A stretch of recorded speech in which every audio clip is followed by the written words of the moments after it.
half of the world population, half the potential, half the ideas, half the solutions. Nearly 50% of the world population is made up of women. Unfortunately though, doors are being closed upon them every single day. This makes up approximately $1 billion in economy that are lost annually. Currently, according to UNICEF, 132 million girls are denied the right to education. That is, 132 million girls who won't know how to take proper care of themselves. 132 million girls who won't be able to build as solid communities, families, or economies.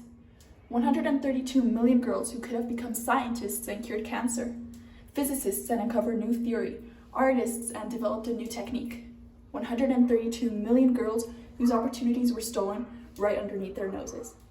Now, let's focus on the other girls, those approximately 3,340,000,000 who do manage to get an education, and narrow that span even more to those who get a college degree.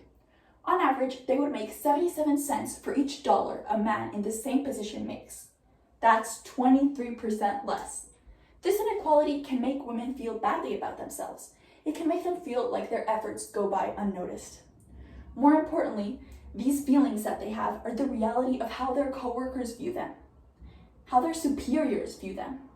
For centuries, it has been drilled into humanity's minds that women are inferior to men and they have less abilities. The worst part about all of this is that this inequality in pay and this mentality has become, most fearfully, normal. Now, let's take a look at the stereotypical family where the mother is expected to care for her children, implying a great motherhood penalty. In this current society, everybody believes that it is the mother's obligation to stay at home raising her children. Moreover, when women think they are simply pausing their career, they are actually canceling it, making a lifetime commitment to stay at home. Let's take a look at the statistics to illustrate this. In the United States, over 1/3 of the women that gave birth didn't return to their jobs. So why have we normalized it in this society to make women be the ones who have to suspend their career, suspend their labor progress? We have deprived them the opportunity to make groundbreaking discoveries and transform the world we live in. A topic that cannot go by overlooked is violence against women. This is an issue which affects her self-esteem and can even lead to physical implications that prevent her from having a career.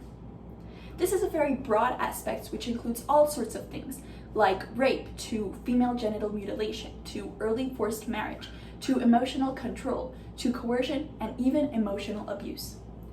All of these things lead women to have a shorter life expectancy than men.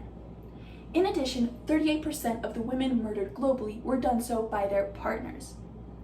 As if this wasn't startling enough, women who are subject to violence on average receive 60% less salary than those who are not. The lack of reproductive rights for women puts their development to a halt. A woman who isn't able to decide for herself or span out her life accordingly to her wishes is deprived from her potential to grow and explore. Reproductive rights should be services that are distributed safely and effectively all around the world, regardless of socioeconomical classes. Women should have access to them to be free and responsible. Another concerning situation is underage marriage, because it violates 6 Sustainable Development Goals and the rights to health, education, opportunity, and future independence. Girls who are subject to this are exposed to violence, abuse, exploitation, and trapped in a cycle of poverty. To ensure equality, women should be given back their fundamental rights and freedom. Marriage should be something voluntary, done according to the girl's wishes, and be done at a mature age. Let us take a look at a day-to-day situation in which women are being put down. We are raised in a world in which we are taught to think that men are the ones who deserve these important positions, that men are the ones who deserve to be CEOs, important scientists, or amazing lawyers.